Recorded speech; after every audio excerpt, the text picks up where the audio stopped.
Good morning, everyone. Thanks for the little bit of delay as we work through new technical issues to make sure that the screens that you have, you can see everything that's going on at the meeting, and that our participants in public can see as well and participate themselves.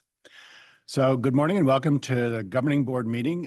I serve as chair. I'm Gavin Payne of the Governing Board. We're meeting in person today at the Cradle-to-Career Data Systems office at 400 R Street in Sacramento. I want to welcome and thank members of the public who have joined us both in person and virtually. I want to make a quick note about interpretation services. Today we have ASL interpreters with us, and they are helping us interpret the meeting. Please note that the interpreter will be pinned to the screen, so it's visible for all members of the public during the meeting. Also, a reminder for all members speaking today, we ask that when you speak, you introduce yourselves and say your job title or affiliation. Please say your name slowly and then pause briefly before proceeding. I will begin. Gavin Payne, Cradle-to-Career Chair. I can't guarantee that I'm going to be completely faithful to that, but I will try. Also, thank you, Paula and Christine, for interpreting for us today.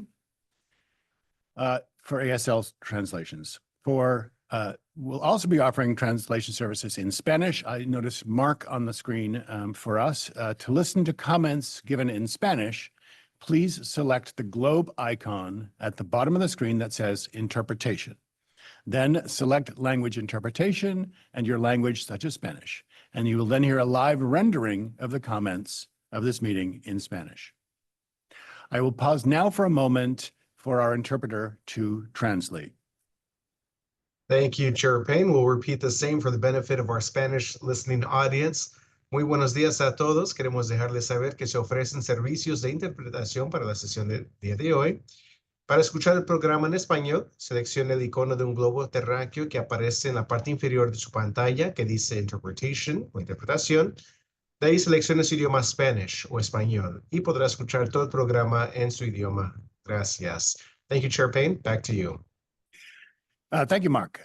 So also, as we begin today, we acknowledge this virtual meeting is taking place throughout the unceded territory of California, home to nearly 200 tribal nations. I'm joining today from Sacramento, the traditional land of the Maidu, Miwok, and Nisenan people, whose presence, past, present, and future, we honor and respect. We'll now pause for a moment to reflect.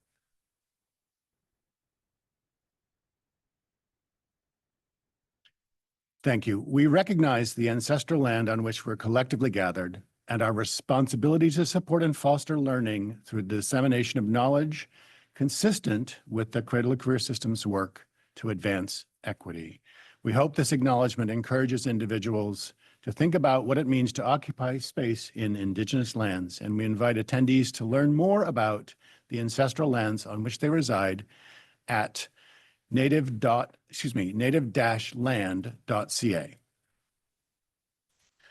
Okay, so before we dig into today's meeting, I want to take a look at what's in front of us. We have a total of 22 items on the agenda. The agenda, of course, is posted on the C2C website, including all the materials that come along with the specific items themselves. Members today will be voting on 6 items, and there will be 8 opportunities for the public to engage with the Governing Board specifically. We'll also be going into closed session during this meeting. And should there be anything reportable after the closed session, I will report this out when we reconvene in open session.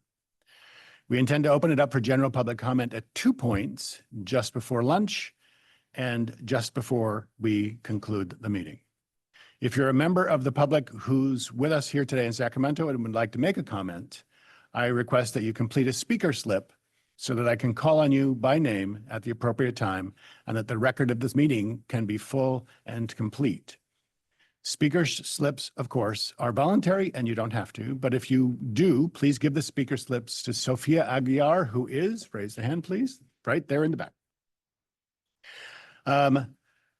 In addition, we may have members of the public who are joining us today via Zoom. Please raise your hand in the Zoom to signal that you'd like to make a comment.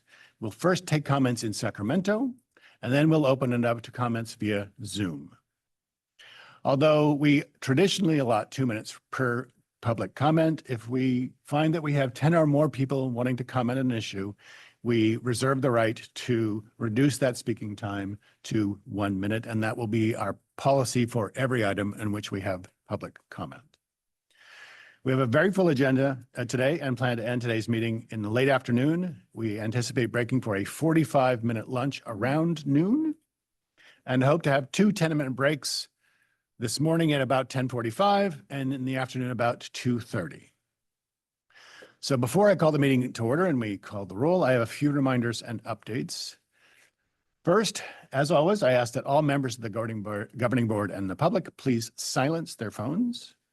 We also ask that those in the room be as quiet as possible for accessibility purposes, as background noise can interfere with the interpretation services most remarkably. As a reminder for members of the public that have joined us here in Sacramento, copies of meeting materials are available to you in the back of the room. Additionally, you may notice board members accessing laptops or iPads. They're using those devices to access board meeting materials and to read those materials that are in electronic format. I also ask that when members of the governing board offer a comment, again, they say their name, and primarily because camera angles can be tricky and members of the public watching on Zoom will need to follow along. And of course, lastly, today's meeting will be run according to the Bagley-Keene Open Meeting Act, as is required by law and as is our practice. So I want to call this meeting to order at 9:37 a.m. Before the roll call, I want to remind members to ensure that their microphones are turned on. That's the green light before they speak. So Stephanie, please call the roll. Chair Payne, Present. Member Tagorda, Present. Member Cifuentes, Present. Member Cochran, Present. Member Evans, Present. Member Ferjueli, Present. Member Gonzalez Vasquez, Member Hetz, Present. Designee Bierke for Member Irwin, Present. Member Jez, Present. Designee Stivers for Member Laird, Present. Member Lee, Present. Member Moldoff, Present. Member Nellum, Present. Member Ohanian, Member Romero, Member Skull, Present. Member Sublé, Present. Member Sullivan, Present. Member Von Natten, Present. Member Vu. Present. For the record, we have 19 members present. We have a quorum. Thank you very much. As many of you saw prior to starting the meeting, we have a brand new board member that that Secretary Tong just swore in this morning. His name is Greg Scull. He's sitting right over there. Obviously, I want to thank the Secretary for conducting the swearing in so that we can conduct our business. And I would love to have Member Scull introduce himself and speak a little bit about what he does for us. Welcome. Thank you. It's an honor to be able to be here and serve on the board. My name is Greg Scull, and I have been here working in Sacramento with the California School Information Services for 19 years. About 19 years ago, I was hired by Amy Fong, who most of you know well, should know well, and had opportunities to learn and build software for California school systems to help support our state data systems and get the data from, in support of the local education agencies to get the data to the California Department of Education. In my prior roles at CSIS, I was mostly on the technology side. I began as a programmer and a software architect into management, and have been there, in the deputy role with learning Amy how to run the organization for the last few years. She leaves some pretty there's a pretty big shoes to fill for a little lady in this seat I'm in here today. But I'll given my best to make sure. About myself personally, I married father of 3 amazing daughters, high school and middle school and elementary school, and I'm a huge Padres fan. So if you want to talk baseball, see me at the break. Thank you, Member Skull. Please join me in offering him a round of applause for joining us. And as a girl dad myself, I know what you're in for, so my sympathies are with you. All right, so let's move on to approval of minutes. So the next agenda item 3, is approval of the minutes from the November 15th quarterly board meeting. Members have all had the opportunity to review those meeting minutes in your materials. And would any member wish to make any additions or correction to those meeting minutes? Scanning, seeing none. Would anybody like to make a motion to approve those minutes? So moved. Mr. Evans, thank you. Move. And do we have a second? Second. Member Sublé is our second. Thank you so much. Before we vote, obviously, let's take a moment to pause for public comment. This is our first opportunity for public comment today. If you want to comment on this agenda item, please note they should be limited to the discussion of the November 2024 Governing Board meeting minutes. Do we have any speaker slips in the room? No, we do not. Do we have anybody without a speaker slip that would like to speak to these minutes?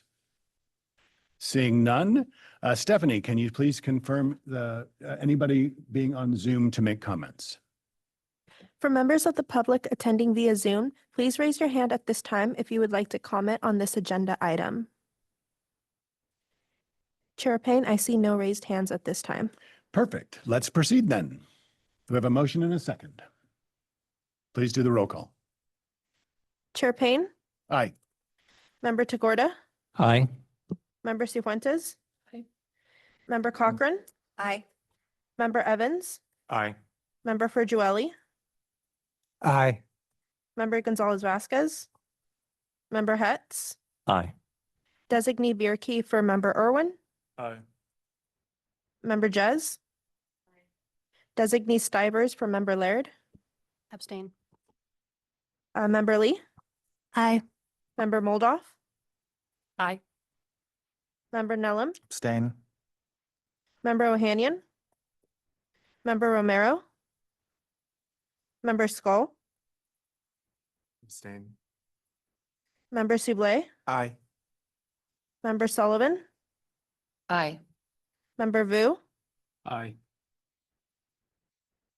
For the clarity of the record, we have, oh, I'm sorry, I apologize, Member Van Natten. Abstain. For the clarity of the record, we have, apologize. 1, 2, 3, 4, 5, 6, 7, 10.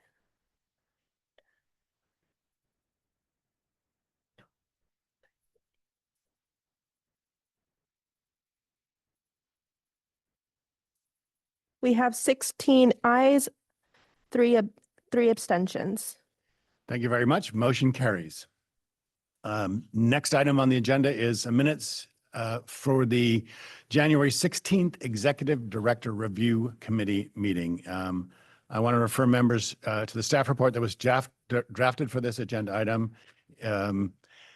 The Executive Director Review Committee convened twice since our governing board meeting and concluded its work at a meeting on January 16th. I want to thank members Ferjueli, Lee, Moldoff, and Tagorda for their work on this committee.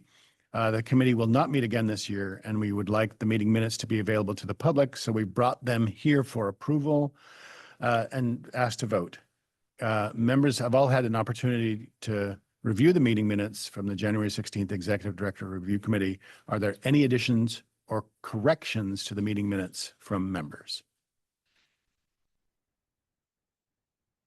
Hearing none, may I have a motion to approve the January meeting minutes as submitted? So moved. Motion by Member Moldoff. Do I have a second? Seconded. Second by Member Lee. Thank you very much. Let's pause for a moment for public comment. Again, if you want to comment on this agenda item, please note that they should be limited to the January Executive Director Review Committee meeting minutes. Anybody in the room with a speaker slip? Anybody in the room without a speaker slip? How about on the Zoom? For members of the public who wish to comment on this agenda item, please raise your hand at this time. Chair Payne, I see no raised hands. Thank you very much. All right, so we have a motion and a second. Stephanie, can you please do a roll call vote just for clarification purposes? It's just of those members who were on the committee. Chair Payne? Aye. Member Ferjueli? Aye. Member Lee? Aye. Member Moldoff? Aye. Member Takorda? Aye. For the clarity of the record, we have 5 ayes. Perfect. All right, moving on. Motion passes, sorry. Let's move on to agenda item 5, approval of minutes from the January 30th Governance Manual Review Committee meeting. So obviously referring members to the staff report that was drafted for this item. The Governance Manual Review Committee convened twice since our November Governing Board meeting and concluded its work at the second meeting on January 30th. I want to thank Committee Chair Tagorda and members Cochran, Soublé, and Van Natten for all of their work on this committee. The committee won't meet again this year, but we want to make sure that we have the meeting minutes available to the public, so we have brought them here for a vote today. Members have had an opportunity to review them. Could I please hear a motion from a member of the committee to approve those minutes? So move. Motion by Member Soublé. Second? Second. Second by Member Van Natten. Thank you very much.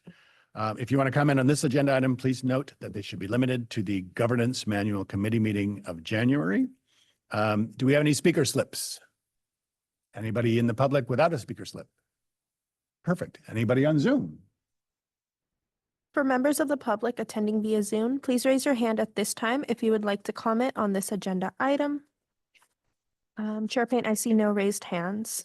Perfect. We have a motion and a second. Can you please do a roll call vote of those committee members? Chair Payne? Aye. Member Cochran? Aye.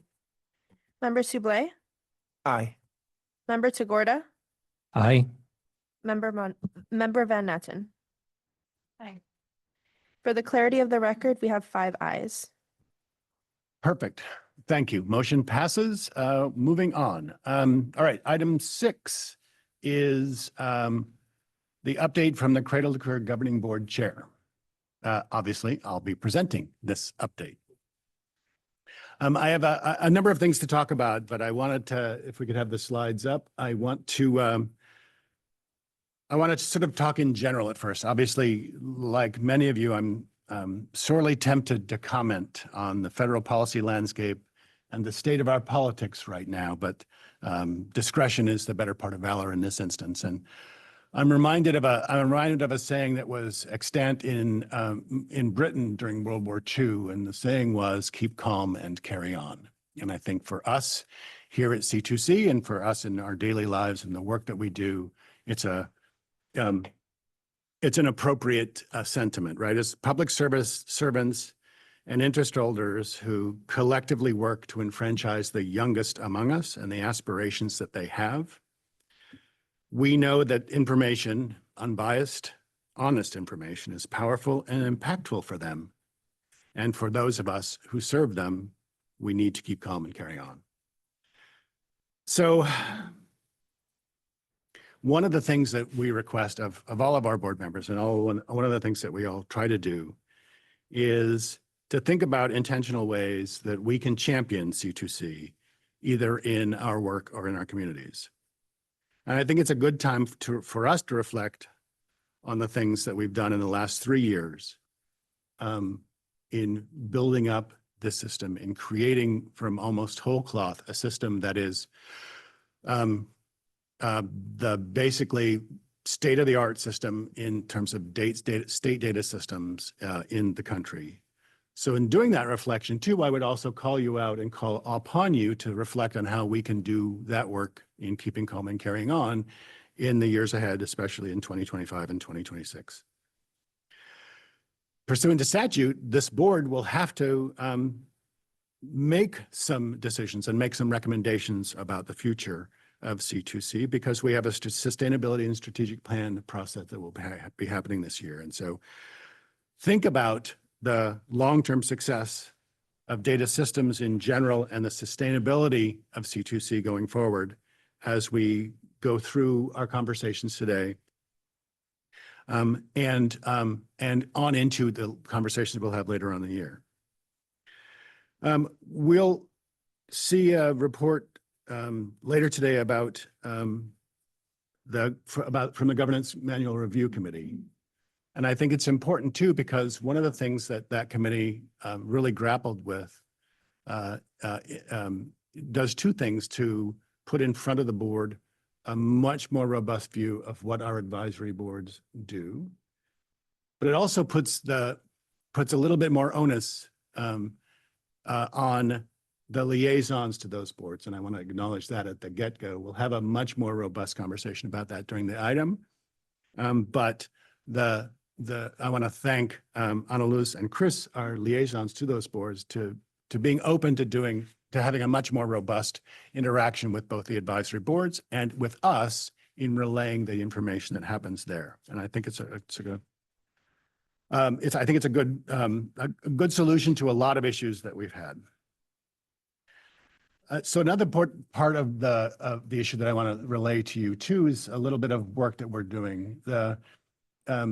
One of the things that is a personal priority for me and has always been so on this board is to help create better partnerships between C2C and outside organizations, especially outside organizations with which we have common cause, especially outside organizations, for instance, in the philanthropic community that believe as we do that good information is good public policy.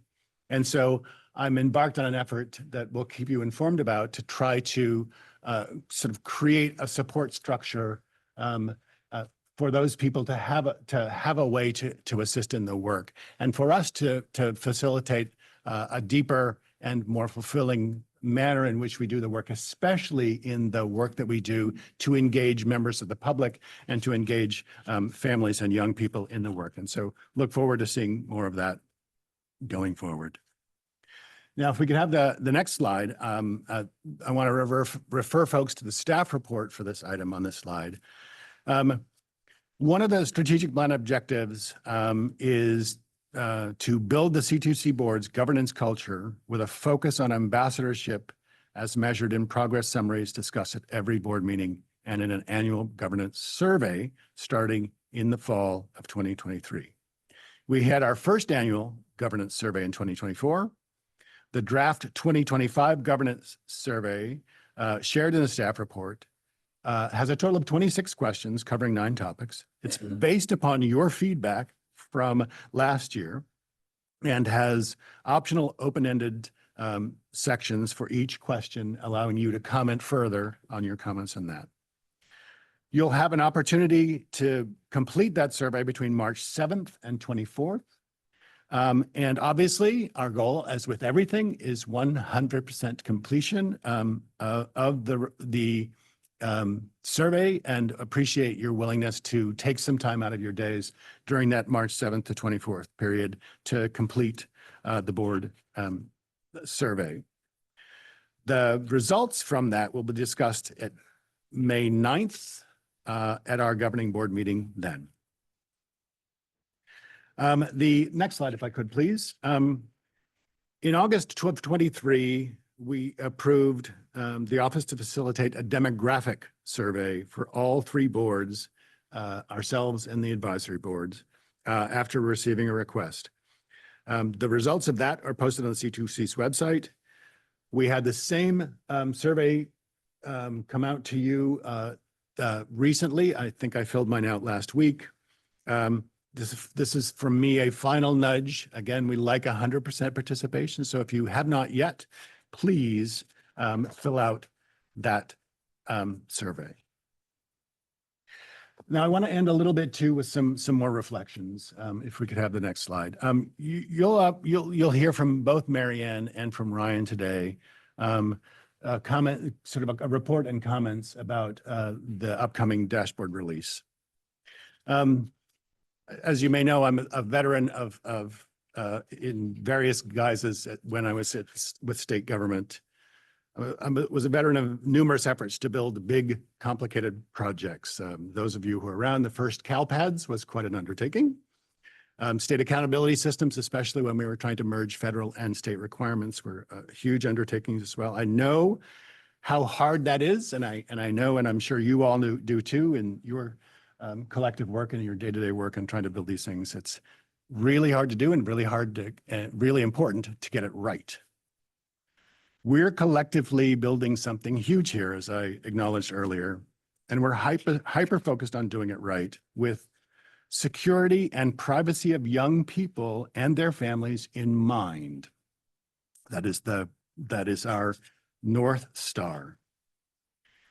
For perspective, few, if any other data systems even anticipated the kind of public-facing dashboards that are part of our primary charge and part of our legislative objective. This is new ground.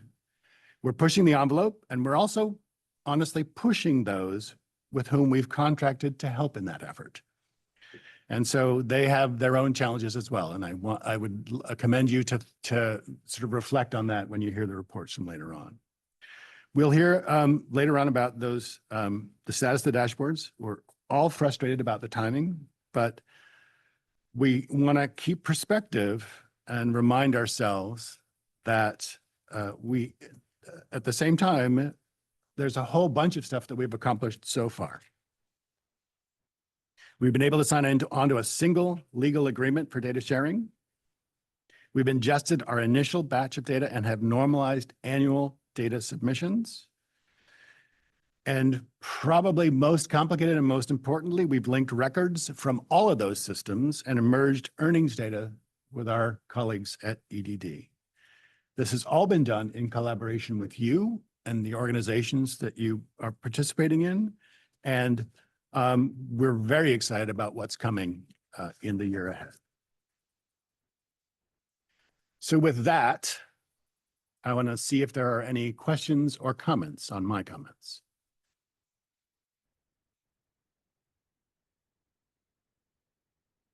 Marvelous, thank you.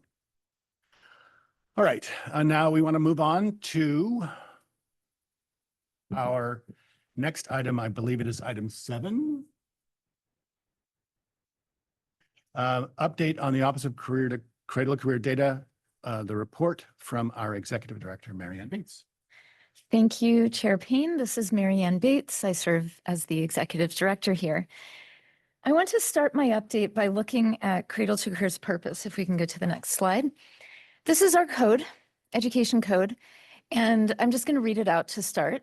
There is hereby established in state government the California Cradle-to-Career Data System for the purpose of connecting individuals and organizations to trusted information and resources.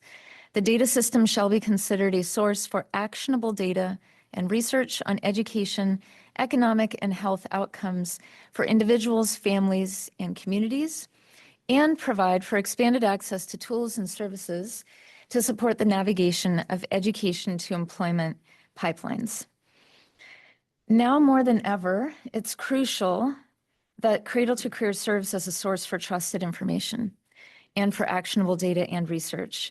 And the moment we're in highlights the wisdom, in my opinion, of Cradle-to-Career's transparent governance structures. You as a board make decisions in public about how the people's data are stewarded and used and made available. And this includes our commitment and mandate to keep data secure and individual privacy protected. We're working diligently to monitor current developments, and we're committed to navigating any changes to ensure consistency in the build and continuity of the Cradle-to-Career data system. Next slide. In December, the governor announced the unveiling of his master plan for career education at a press conference at Shasta College in Reading. I was honored to attend and to join his conversation, which you can see here in the picture, with education leaders in the North State who were sharing out the details of their collaboration on things like Jobs First and K-16 collaboratives. And the goals for this master plan, which you can see in the executive summary that was released that day, are to prepare learners for the workforce by strengthening career pathways, prioritizing hands-on learning and real-life skills, and advancing access and affordability through streamlined collaboration and partnership. I want to highlight two things relevant for you in our work that the governor's proposed budget and that master plan executive summary highlight. One is $100 million in Prop 98 funding for the California community colleges for credit for prior learning and a new California career passport. And the second is $5 million for the Government Operations Agency, or GovOps, to implement statewide planning and coordination. Next slide, please. Cradle-to-Career is working collaboratively with multiple entities on the career passport effort. So we're working with the Chancellor's Office, we're working with Labor and Workforce Development Agency to bring to life the governor's vision of a career passport. The California Career Passport will be a customizable electronic record that people can use to share validated academic and non-academic skills when they apply for a job. And this will involve a lot of collaboration. As we've put on the slide here, the Chancellor's Office role is to build and manage the career passport, integrating with the community college's existing eTranscript California and MAP, which stands for Mapping Articulated Pathways, which is crucial to that credit for prior learning effort. Our role at Cradle-to-Career is to inform the design and implementation plan by convening the relevant state partners and documenting models and national standards. And then Labor and Workforce Development Agency, their role is to bring employers to the table and identify how skills can be mapped across academic and employment contexts. So we're really grateful for the cross collaboration with our partners in developing a career passport to ensure that Californians can demonstrate their skills when applying to jobs. Next slide. The master plan also calls for a new statewide planning and coordinating entity that will be housed under the Government Operations Agency.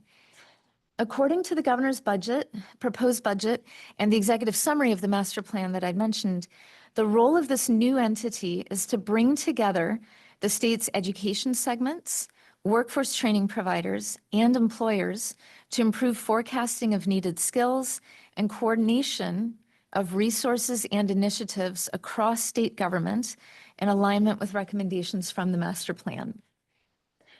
I want to make it clear that the coordinating body would be separate from Cradle-to-Career. The role of Cradle-to-Career is to be a neutral source of trusted information accessible to the public, including families, educators, researchers, and lawmakers. The coordinating body may use information from Cradle-to-Career to inform their decisions on policy. Next slide. I'd like to take a moment to discuss our key priorities within the work plan for this year. Our first priority is the release of the Student Pathways Dashboard visuals with a focus on accurate and privacy-protected data. So let me give you a bit of an update on that. Our team has continued to put in long hours to ensure the Student Pathways data story will be released as soon as is feasible. And I want to give Dan Lamry's team a particular shout out, who are here with us today, as well as Ryan Estrellada's team as well. Both of our data teams have been working together and putting in incredibly long hours to do this work. We've made major progress since you last met in November. Our subject matter experts and data partners reviewed file extracts for the data that powers the dashboards. And all of our data partners have been very collaborative in this effort. They highlighted opportunities for us to clarify the data visualizations and problem solved with us on how to keep the visuals intuitive even when implementing complicated data privacy protocols like our data suppression policy. So I'm deeply grateful for all of our partners' collaboration on this. The release of this dashboard will be a shared win for all of us. So very grateful for that support and commitment. Ryan Estriato later today will be giving a presentation that will walk us through some examples of how we have problem-solved specific instances, remaining true to our commitment to data privacy, and also the ability to disaggregate the data by geography and by demographics. A significant effort is also focused on the security of the data. In the past, Dan Lamoury has walked you through how we develop and update our system security plan in collaboration with the data partners, and that security work is extensive. In addition to that overall plan, we also need to routinely conduct security testing and vulnerability management, and findings may include something as seemingly trivial as a small WordPress engine plugin that leverages a JavaScript library having a known vulnerability. So this is the kind of thing where we have to be vigilant to ensure reported vulnerabilities are dealt with swiftly. So huge thank you to the team for their important and diligent work on this. Our system integrator contractor has mocked up the 6 visualizations powered by the data and the data system. This week, they delivered to our team the 6th of the 6 visualizations for our team's testing and review. And we continue to work with our contractors as our team identifies defects and works collaboratively to ensure the visualizations meet our requirements. Our office is fully committed to the release of the dashboard, and we're currently working collaboratively with our system integrator contractor team, as well as the Department of Technology within the mechanisms of our contract to ensure the dashboard is fully built and delivered within the terms of the contract. We're collaborating with them to support their efforts to accelerate the build and make up for some delays and lost time. And this includes looking at all options to hold the contractor accountable. Now, I want to take a step back and remind us how groundbreaking it was for C2C to commit to working first on data tools for the public, for students and families. So echoing what Gavin mentioned, most of the other state longitudinal data systems that were set up, including a long time ago, were built first and primarily for data insights within government. So responding to requests from legislative staff, supporting agencies sharing data with each other. And Cradle-to-Career's decision, which many of you were a part of during the planning process, to create public dashboards first is different. And the stakes of data linkages and the privacy protections are higher when we start with a public data tool instead of internal data usage for government's internal data analysis. I also want to highlight that this commitment to public engagement and input required us all to set up the human infrastructure first, including you as a governing board being seated and doing the work, the advisory boards in our office. And so we focused on that human infrastructure first, which enabled setting up the most difficult parts of the data infrastructure. And when that human infrastructure is not set up first, we could potentially lose opportunities to have public trust, engagement, and buy-in in the work. So I think that was an incredibly important strategic choice from the start. So in sum, key priority number 1 is the release of the Student Pathways Dashboard visuals. This year, we will also focus, if you look at number 2 on the left, on developing the research request process for data and the secure data enclave. Our general counsel, Julia Blair, has already begun outreach and discussion with her legal counterparts for our data providers to lay the groundwork for that. And later today, you're going to hear from Ryan Estriato about the work ahead to build a secure data enclave and launch the research request process. It will be a major lift, not only on the technology and the infrastructure, but also on programmatic decisions, collaboration with our data partners, and legal frameworks. So the purpose of Ryan's item later today is to help us all remember the agreements from the planning process in the context of our overarching legal agreements that have been signed in our statutory charge. So we're excited about that. I personally believe that the data request process has the potential to be one of the highest impact uses of the data system in the long term. We also have additional work on deck, including working on creating flat files with aggregated data for researchers and focusing on new dashboard development. We also have a wealth of data we plan to ingest, including data from the Department of Developmental Services, CalKids, new workforce data, which you'll be hearing about too, and new teacher data. So reflecting on these, I want to highlight that we can deliver on our work plan 5-year timeline and new work only with the resources mapped out and the budget change proposal we mapped out and presented to the board and that you approved last summer and fall. It's important, additionally, that we have your input as a board on what the office prioritizes next. And doing this through your annual review of our work plan in the summer, your strategic planning activities. And this includes working through prioritization on the continued expansion of data points, the dashboards for the public, and the secure data enclave for research data requests.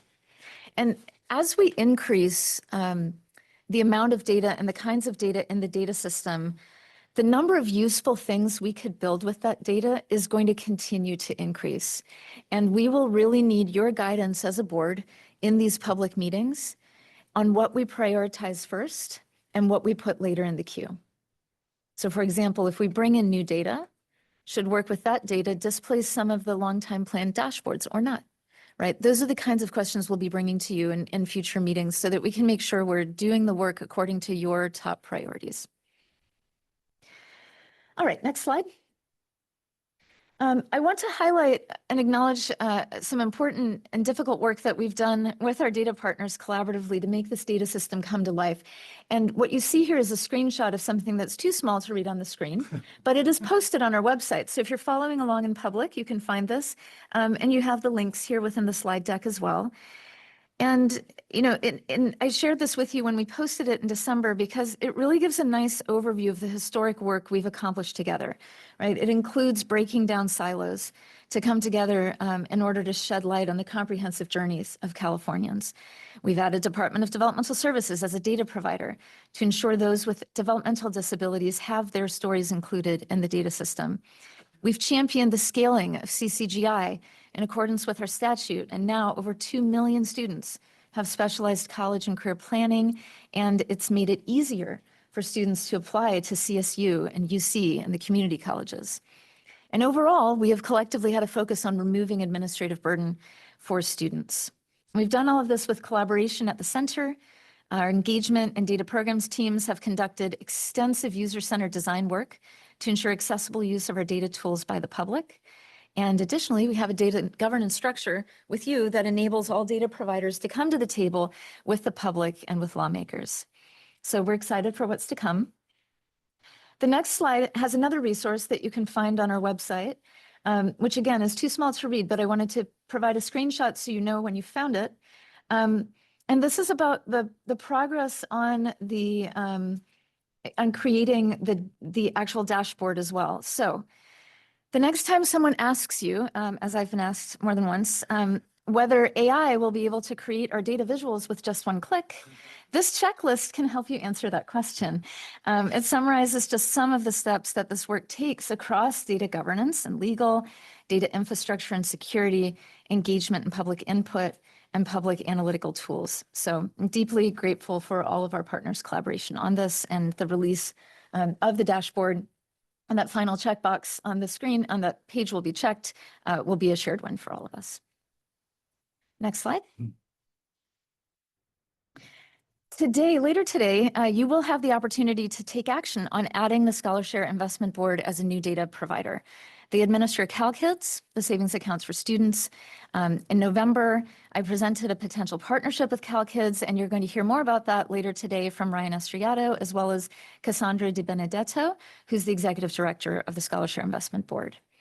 And I want to highlight this quote from Member Cifuentes to lift up how Riverside County has focused on using linked data to increase CalKids take-up. And I also want to uplift that among the recommendation ideas that the Data and Tools Advisory Board considered, member Diana Fung had recommended linking CalKids data in the data system. So I wanted to uplift that proposal, which you can find in the archive on our website. Today, you'll also have a broader update on potential new data. So this afternoon, you'll hear a presentation from our team and Labor and Workforce Development Agency about potential new workforce data with the task force we're currently running. This would represent a major expansion of the data system. Additionally, Senator Laird has introduced Senate Bill 575 this year, a bill that would clear a statutory path for limited data sharing between the Franchise Tax Board and Cradle-to-Career. If passed, this bill would allow the C2C Governing Board to request limited earnings information from FTB, enhancing the data system's understanding of income and tax credit uptake in California. Next slide. Quick update on CCGI. The initiative continues to scale statewide. This slide illustrates their reach as of last summer. And you can see the point, there's an inflection point there a few years ago, where the state's investment as a part of the Cradle-to-Career effort kicked in, and their growth continues. Just since your November board meeting, when you heard from CCGI and they presented, they have brought more than 50 additional local education agencies into partnership. Next slide. Oh, sorry, before we go to the next slide, I also wanted to highlight they have been all across the state in partnership with CSU, UC, and CSAC in doing in-person trainings, training more than 8,000 educators just last year. So tremendous effort from that team and really meeting educators across the state where they are. So huge thanks to our partners here as well. We've been doing that work together with CCGI. Next slide. CCGI has also recently announced a leadership transition. So we're excited to continue working with Mary Aguayo, who is now CCGI's new Chief Executive Officer. And Mary will serve alongside Tessa Carmen DeRoy, who will transition out of her role at the end of this year. So we're very grateful to Tess for her visionary leadership, and we're very excited about what's ahead with Mary's vision as well. Next slide. So finally, I want to welcome our newest member to the C2C team, Sushil Singh, who's here with us today. He's an accomplished data engineering and architecture leader. He brings over 2 decades of progressive IT experience working with leading Fortune 500 companies, and we're very excited to have him on board. So welcome to Sushil. I also want to highlight 2 planned job postings. Our cloud engineer position was actually just posted yesterday. So please share that with your networks. We really appreciate your support in getting this out. And if you're a member of the public listening in, please see our jobs page and apply if you're interested.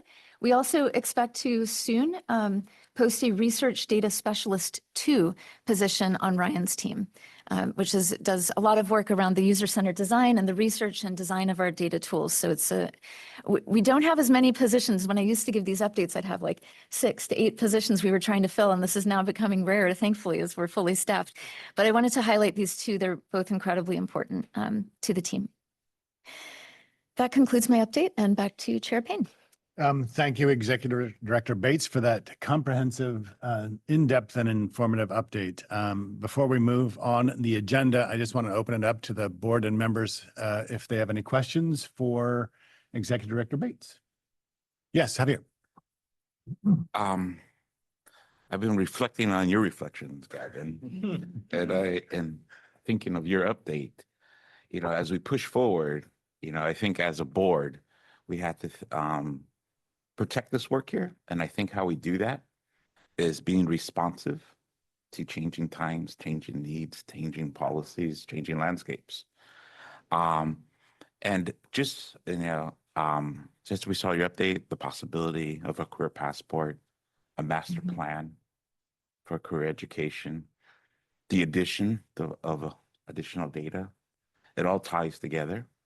So I hope as a board, we could, yes, we need to have a long view, but also have the ability to pivot as changes need. And when we come time to reevaluate our work plan and our priorities, that we take this all in mind and actually act accordingly as a board and maintain that ability to be that neutral provider of data. And that means having the data sets to meet the needs of our times. So I look forward to that eventual work plan, but a lot has to happen before we actually do those pivots. So I look forward to it.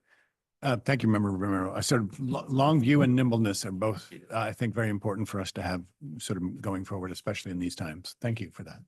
Any other comments from members? Marvelous. Seeing none, the next item on our agenda is a break. So let's take 10 minutes. I have 10:21. Let's reconvene at 10:31 on the dot. Ready to go. Perfect. The hour of 10:32 having arrived. Thank you all very much. The next item is agenda item 8, the presentation on the Commission on Teacher Credentialing, their contributions to the Cradle-to-Career data system. I want to invite Aaron Sullivan, who is there, and Erin Henderson, Staff Services Manager 3 of the Certification Division, to present this update. Is she coming to us via Zoom? Thank you very much. Take it away.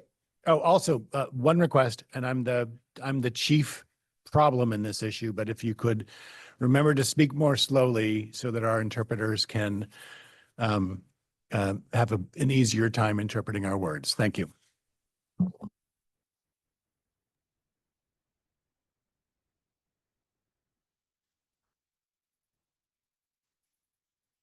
Thank you so much and good morning. It is a pleasure to be here. I will not be doing much presenting this morning. My colleague Erin Henderson and also Ann Harris, we've included Ann Harris along with this, so surprise, you have an extra guest. They'll be doing the majority of the presentation. I just would like to say a couple of things about the Commission on Teacher Credentialing if you're not familiar with who we are and what we do.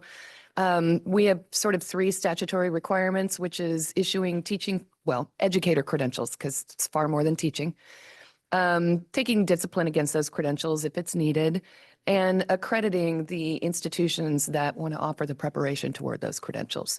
So in that, I work in the division, the professional services division, that does the accreditation piece of it. We develop the standards, we implement the standards, we do a lot of that level of work. Erin Henderson and Ann Harris both work in our certification division. Certification is where the documents are issued.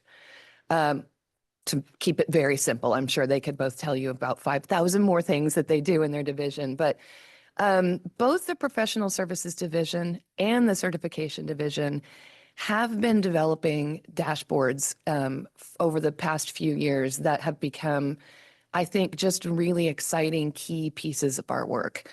In the professional services division, we started with what we call our accreditation data system.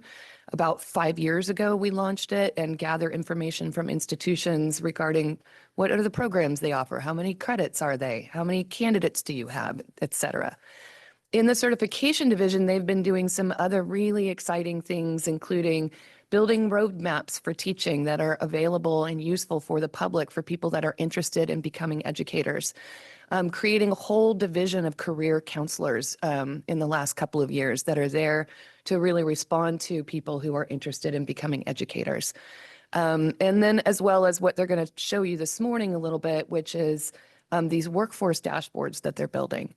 So as Chair Payne was talking this morning about sort of what we're faced with and what may be concerning all of us in and around education and state operations, frankly, in the state of California currently and in the next few years.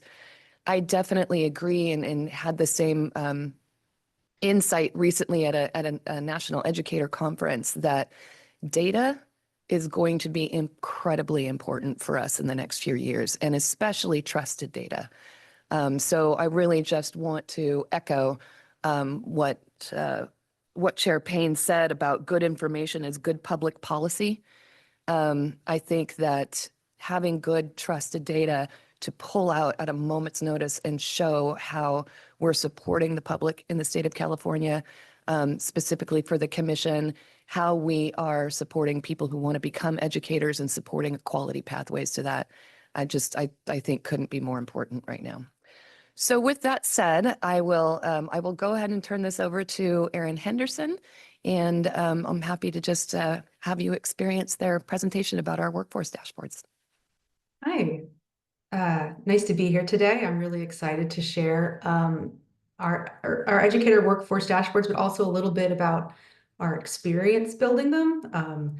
We, have built a pretty, an ambitious but modest data system. And I understand you all are building a very ambitious, very large data system. So I just wanted to share, along with the dashboards, just a couple of things that I think could help along the way. So I don't have control of the PowerPoint. Is someone else driving? Thank you. So, in order to talk about our experience, we're going to talk a little bit about the development.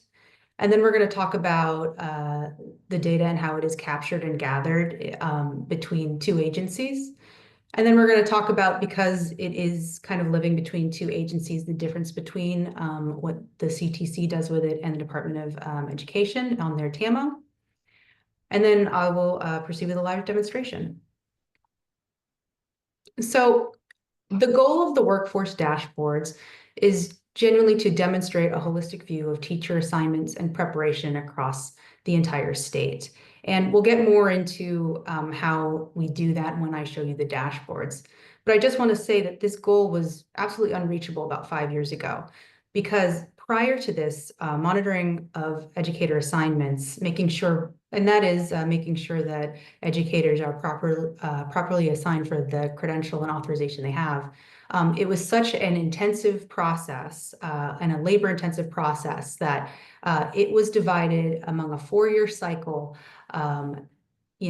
Every 4 years we would have a whole picture, and in that 4 years, things could change very quickly.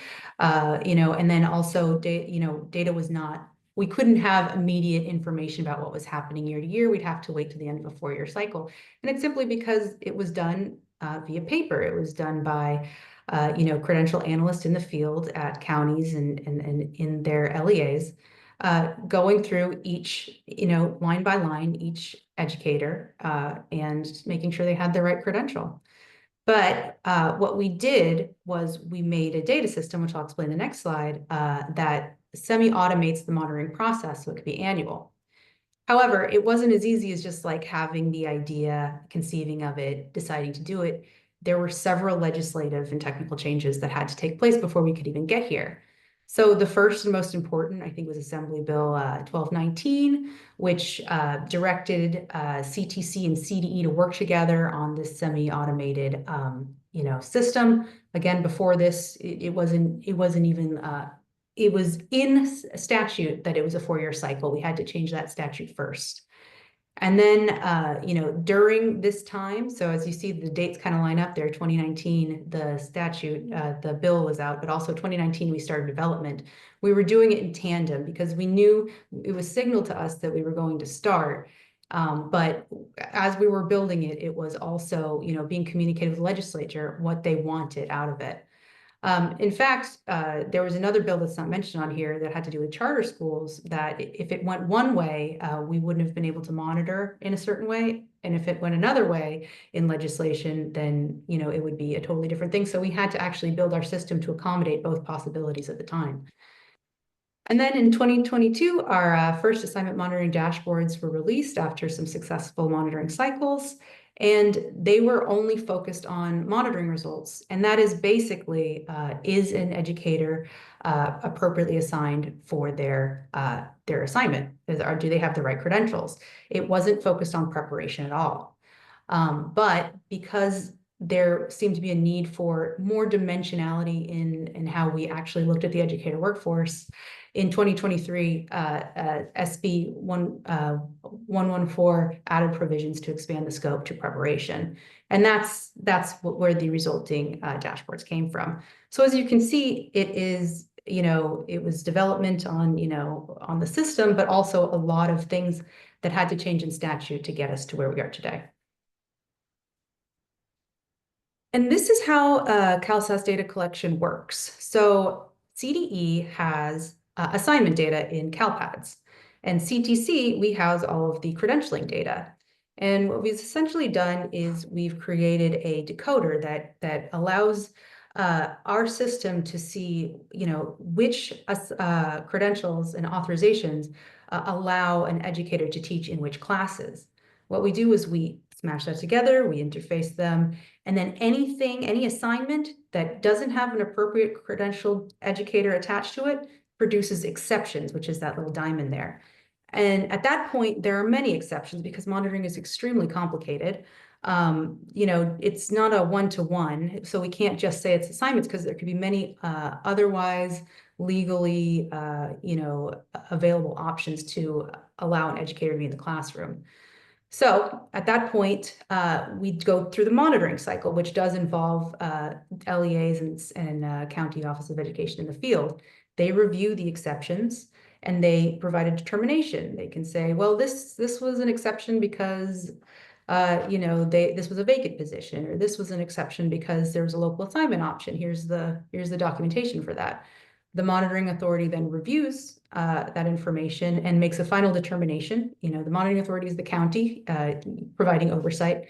And then the CTC at the end collects that information for reporting purposes to put on the dashboard. So you see, it's a long cycle, but the main thing I want you guys to take away is that we automated it there in that first part where CDE and CTC compare, interface the data and produce outputs to make the monitoring so much easier.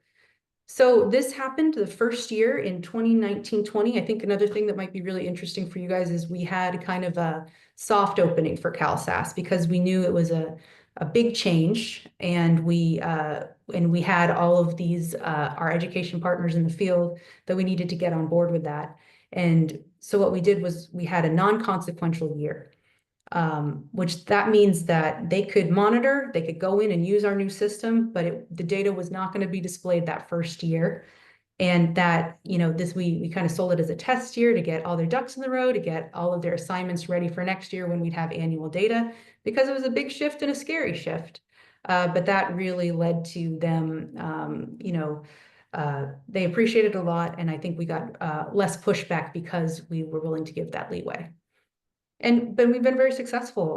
Assignments have been monitored. About 97% of the assignments each year get touched and reviewed by LEAs. So we consider it, a great success. So I'm going to show you my dashboards, but I want to say that CDE, you've probably all seen the TAMO dashboards, and they're drawn from the same data set, but they're different. So TAMO outcomes are calculated through the lens of educators.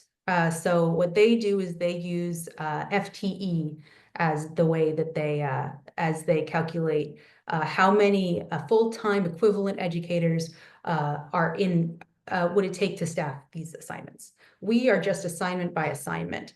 So for example, FTE, maybe one teacher in high school would teach like 5 periods. That could be one FTE, but for us, we go 5 assignments for that teacher. TAMO is also really focused on reporting to the Every Student Succeeds state plan, and the commission, we're aligned more with the school accountability report card definitions. So we're not trying to report federally, we're trying to report out informationally to the state. And then also the last thing is the subjects listed for each report are furnished by each agency. So you'll kind of see where there might be some discrepancies when we get to the specific dashboard that has that information. Okay, with that, I just want to talk a little bit about the dashboards before we go through them. The dashboards are focused on assignment preparation, the overall preparation level of the educators in the assignment is the first one, and we'll walk through that. The next one focuses on statewide and regional trends, which kind of drills down to regions within the state and what we kind of see as geographical differences. And then finally, the very last one, we go to subjects, which is more granular, and we can drill down on the preparation for educators that are assigned in each subject. Again, I'm going to stress visualizations are focused on assignments and not educators, and they are trying to describe, and I'll walk you through it, the number of fully prepared educators versus underprepared educators. And we used a color coding scheme to do this. Things in gold, images and visualizations within the lean gold. Gold is the gold standard. Those are fully prepared. And when they are fully prepared, that means that they are prepared in the setting, the subject, and the student population served. When they're underprepared, when they are missing one of those three, levels of preparation, the assignments are going to be skewed more blue.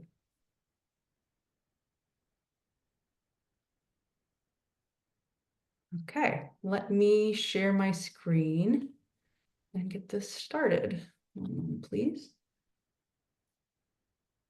All right.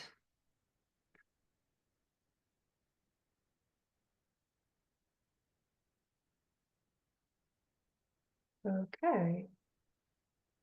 And you guys can see this? Yes? Okay, great. So this is the first dashboard. There are three. They share common features. Each one will have a key above that shows, what is fully prepared. This again talks about, what categories, but also what I said before, they're appropriately prepared in the setting, subject, and student population. And then underprepared as well, shows you that. And we have some filters, and then we also have some information boxes that kind of show the headline numbers. So as you can see, gold in California, with none of these filters chosen, we have about 70% fully prepared educators.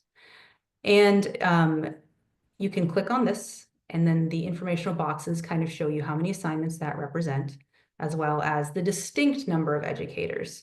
So again, this is just how many educators. They could have multiple assignments, but this is just the distinct number of educators that these assignments represent.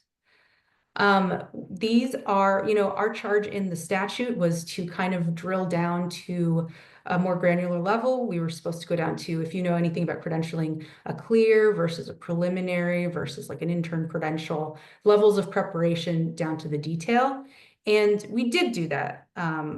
You can open this up and you can see how many clear credentials, how many preliminary credentials. And again, this is responsive to that. However, what we wanted to do was make it a top line view for individuals who may not have a credentialing background, have the information that's just clear, like this is fully credentialed for subject matter, or this is credentials that are out of field, right? This is intern credentials. And then we can drill down and go into what a teacher assigned out of field is. So they could be on a local assignment option, they could be on something called a limited assignment permit or a short-term waiver. And then we also have, these filters can show you the school type. They could do the classroom setting. So we got career technical education, general education, non-classroom based assignments, which are things like administrative and pupil personnel service assignments and special education. You can see right here, if we do general education, it's responsive to that. Looks a lot like the picture that we kind of saw before, but if we go to special education, all these assigned out of fields go away because there aren't any local assignment options available for educators in special education settings to have local assignment options. Yeah, and then of course, for people who are interested parents or interest groups, advocacy groups, you can go to the county, the district, and even the school and see how your, what you're interested in is how they're doing compared to the state. So that's the first dashboard, and we wanted it to be broad, we wanted it to be everything, and we wanted the user to be able to kind of pick what they wanted to see and how they wanted to see it. But then we wanted to go, give a little bit more guidance in the statewide and regional trends dashboards that kind of showed what the state looks like. And again, the gold shows more fully prepared, and the blue shows more underprepared. So this is the number of underprepared assignments. And as you can see, this looks pretty good up here. It's gold all the way, and then we get down here to the South Coast, and it's a large number. It's 40 right here in the tooltip. You can see the number is 124,000, and it represents about 41% of all of the assignments that are underprepared in the state. However, we've worked with LA, we've worked with San Diego, and we know that they are the most populous, counties in the state. That's what this region encompasses, right? So it's not necessarily a fair measure to just say you have the most, underprepared educators. So what we did was we also had this over here showing the percentage of underprepared. So this kind of shows the ratio between prepared and underprepared. So as you can see, when we're looking at the ratio, they only have about, for their large populous counties, only about 20% are underprepared. And up here, this is up to 34. So it's a totally different picture. And this is really important to us because, we're looking at underprepared educators, we're looking at shortage, and shortage just isn't straightforward because you could say, okay, this area needs the most attention. You could think that if you just had this graph, but then you're like, okay, but like a full third of assignments up in this area aren't being staffed by appropriately credentialed educators. So, what we wanted to do was not make any decisions here, but show so everybody can make up their own mind. Going down here, we have information on the preparation level of English learner assignments, and then we can have the preparation level by school assignments. So, this is elementary, middle, high school. You can kind of see high school has, the most because they have the most periods. It's one of those things. And we can use this to isolate a region.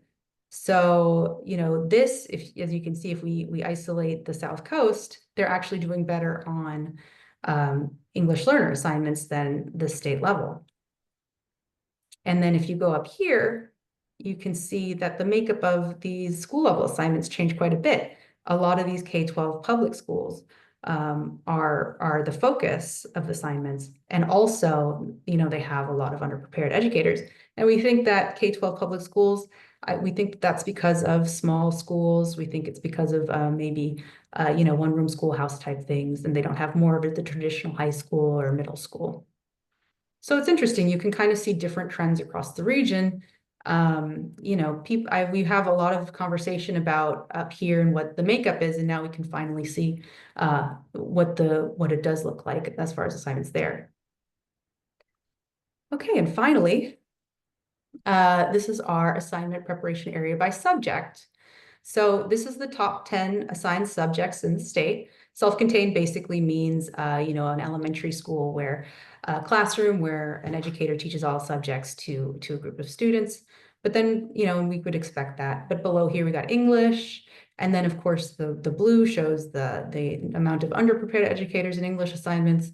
And then the yellow shows the fully prepared. And this is across the state, but we have, again, a regional filter so we can see. If we go up here again, we see self-contained, probably due to those one-room schoolhouses, go way up. Or, if we go down here, we can just see things change and English is then, up to the top. And then down here, we have more information. So if you were interested in all the subjects, not just the top 10, you can scroll down, you can see everything, including CTE.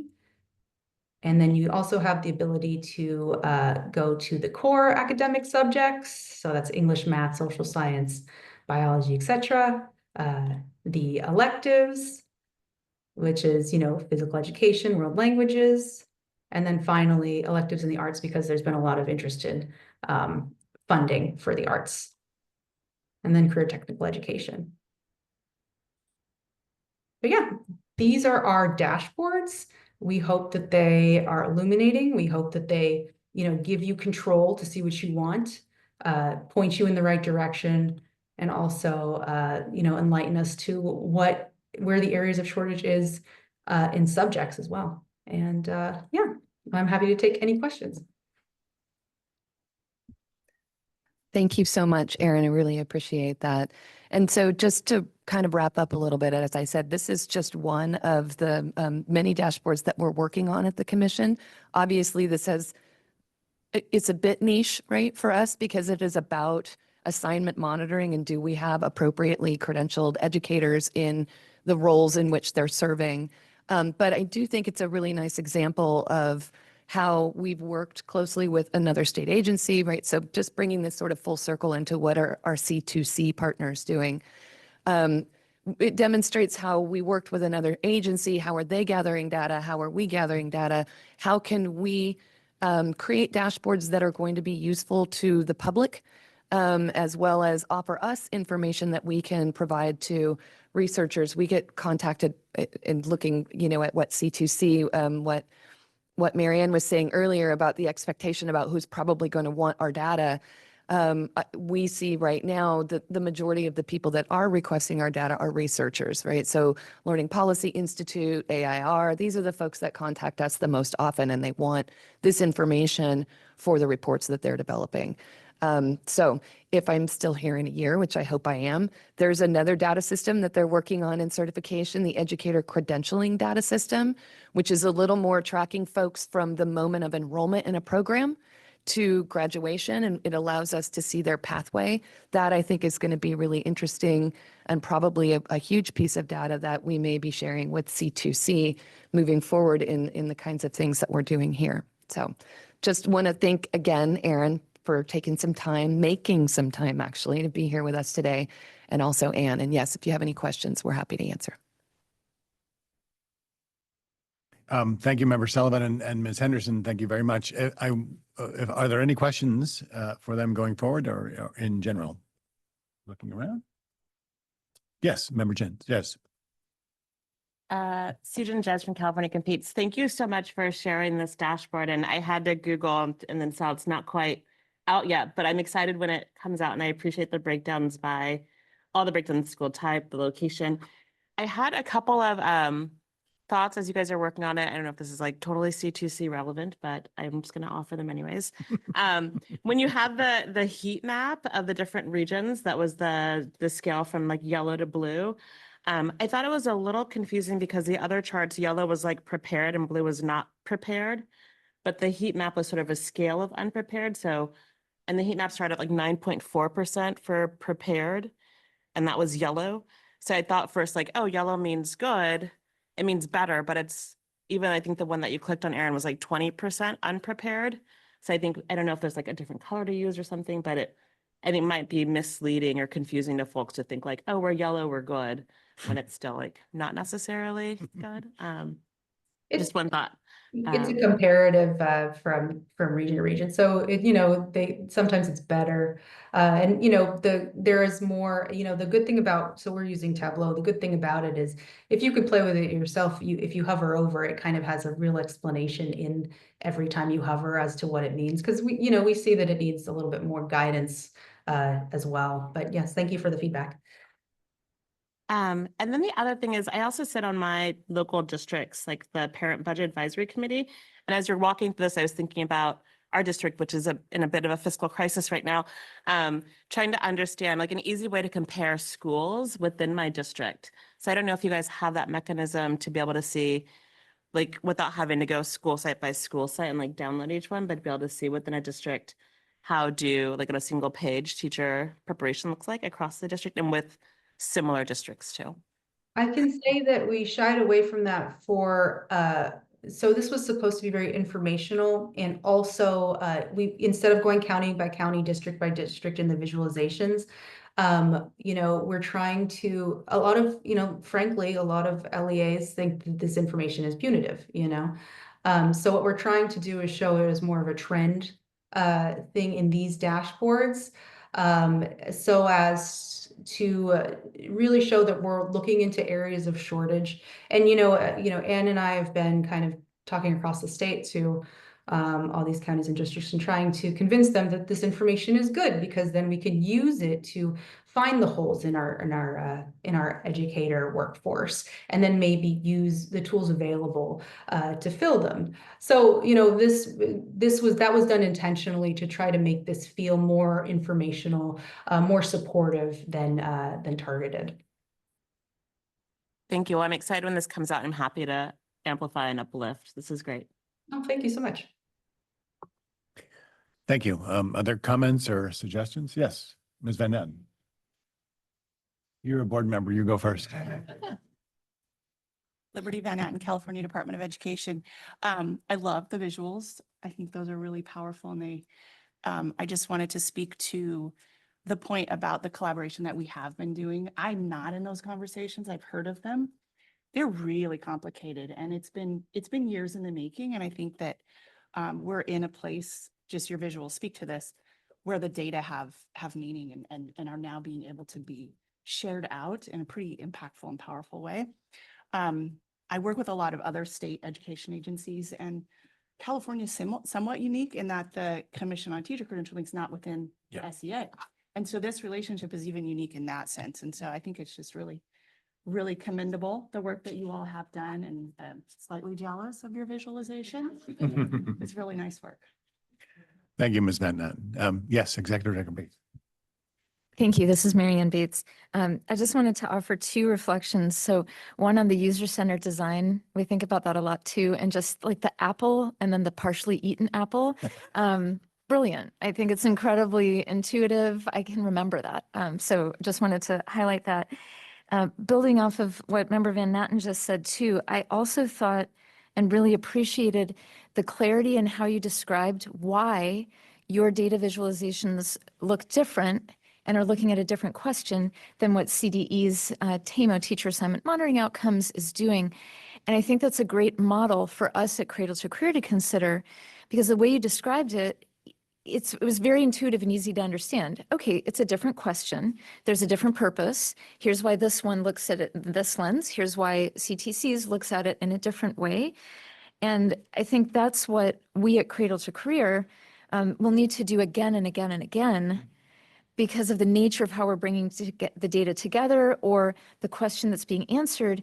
There will be many cases where what we put out has some similarities to what one of our data providers is putting out, but it's answering a different question or it's being brought together for a different purpose. So the story's a little bit different.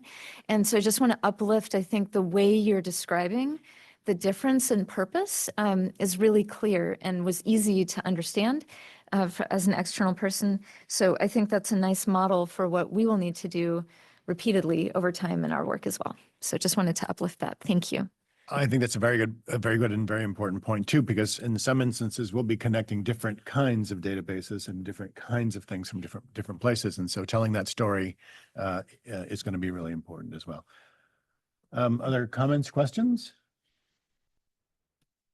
Scanning. Okay. Seeing none, thank you very much again, Ms. Henderson and Sullivan. Then let's press on now and go to the next board item, if we could, please. Thank you so much. Thank you, Ann and Aaron. Thank you. So now we're going to move on to item number 9. Let's give a little bit of time to be able to shift people around. This item is a presentation on the student pathway dashboard, and basically the subtext is preparing accurate and privacy protected data, as I think several of us mentioned earlier. Ryan Estrellado will be presenting this item for us. Remember to speak slowly and into the mic, and we will go from there. Take it away, Ryan. Thank you, Chair Payne. Good morning, everyone. My name is Ryan Estrellado. I'm the Director of Data Programs at C2C, and I would like to refer members to the staff report that was drafted for this agenda item. If you are a member of the public and would like to follow along, you'll find the staff report on the C2C website. Next slide, please. Okay, so our focus in the last 2 months has been validating the accuracy of the underlying student pathway dashboard data. And we've also focused on implementing our suppression policy in a user-centered way. And my goal for today is to share about our current approach to these mission-critical steps in the dashboard's development. Next slide. Okay, so first, validating data accuracy. The purpose of this step is to make sure the underlying data for the dashboards is accurate and, crucially, that any expected differences from other public sources of data can be logically explained. And so how do we get here? First, we aggregated and suppressed de-identified data files that power the dashboard, and then the reviews start. Next slide. There are 3 stages of review. The initial review is by the office internally, where we compare mastered data with public sources of data. The next is a review by and with our data partners who bring the knowledge of their own data sets to identify areas that the office should look at in order to make the most accurate dashboard possible. Reviews were followed by discussions at the monthly dashboard meetings with data providers and actions taken as a result. Important improvements did come out of these discussions. There were several, but I'll highlight 2 here, which is around the years that we display in the dashboard itself, and then also how we apply our suppression policy, the second of which I'll go into more detail further in the presentation. Finally, we make the same de-identified, suppressed, and aggregated data available to external subject matter experts, like our partners at UC Davis, to also review and give us feedback. Next slide. I mentioned earlier that we compare our data files to other similar public sources of data, and generally speaking, some differences with public sources of data are explainable. The reason why is that some of the metrics that C2C creates are designed specifically for the student pathway dashboard. These are not always the same as the metrics used in publicly available data. So a little bit about this in the last presentation, and so we'll continue on in this theme. On the next slide, I'll go into just one example of this. Consider the case of first-time enrollment in the student pathway dashboard, which looks at high school graduates who earn a standard high school diploma and who enroll in a public college for the first time at any point after high school graduation. Note that this is different from the college-going rate metric from our partners at CDE, which looks at the rates of students enrolling in college within 12 or 16 months of completing high school, where completing high school is defined as finishing high school through a range of methods, not just through a standard diploma, as in the student pathway dashboard metric. And also, big thanks to Member Van Natten and her team for collaborating with us on this to help us better understand the differences. This is one of the many examples of how our partnership with data providers help us make something that is both useful and also nuanced for the public. Next slide. So it's the case sometimes that we're not always looking for exact matches. The task is primarily to identify differences. Second, to ensure that the differences can be clearly explained. And then third, to check to be sure that the differences are consistent across the years. And this is the rough standard that we use to apply to identify when business rules need to be adjusted or when differences are logically, we have the ability to logically explain it in a way that makes sense for the public and the users of the product. Okay, so that's data validation. On the next slide, I'll talk a little bit about data suppression. Our second mission critical task on the Student Pathways data story has been implementing a user-centered data suppression policy. The data suppression policy protects student privacy when there are small amounts of data for a specific group. We approach this work in 3 areas. First, through careful algorithmic programming. Second, through rigorous internal review. And then third, by improving the usability of the visualizations when the data suppression policy is applied. Next slide, please. Here's a bit about the data suppression rules. They are complex, but they essentially boil down to these 2 points. Point number 1, the Student Pathways data story will not show information about groups of people if there are fewer than 11 people in that group. Point number 2, if there are more than 0, but less than 11 people in a group, the next largest group must also be suppressed until there are at least 11 people in the suppressed group. This is a technique called complementary cell size suppression. So there are design challenges we've been working on, and specifically, we encounter these when there is a variable that has 3 possible values, and one of the variables is less than 11. The variable that has a value that is less than 11 then must be suppressed as per the policy, but so does the next larger one. So that's 2 out of 3. The result is that the user sees data for only one of the values. And when this happens, the team has to evaluate the user experience and make design decisions that make sense for that particular variable. In some cases, this might be okay. In other cases, we seek to improve it. And so I'll share one example of that. Example that we encountered for the student pathway dashboard is one around gender. Based on data we received in the last 2 imports so far, we currently see 3 possible values under gender: male, female, and non-binary. After we applied all the business rules needed for the student pathway dashboard, we found that the counts in the non-binary group were too small to show per the suppression policy that we follow.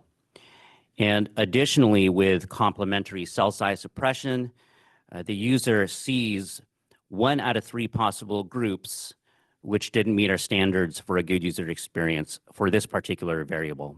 So going back, just as a reminder, you suppress the first one, and then you have to suppress the next one.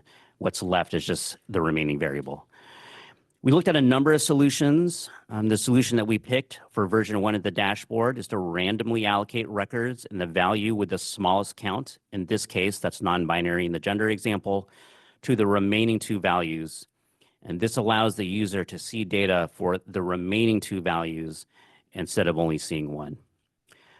I need to make a really important point about this, which is that as our data set grows and the counts of groups get larger, there should be less need to make decisions like this and more ability to show all possible values. And we really look forward to seeing that happen, that the data system will mature, and we only need to make these kinds of decisions when these particular conditions present themselves. In summary, I'm going to close with 3 points. 2 points. First is data validation and the application of the suppression policy are mission critical objectives that are important for us to take the time required to solve them. And then the second is that our relationship with the data providers is critical to finding good solutions on these objectives, and we look forward to continuing those relationships.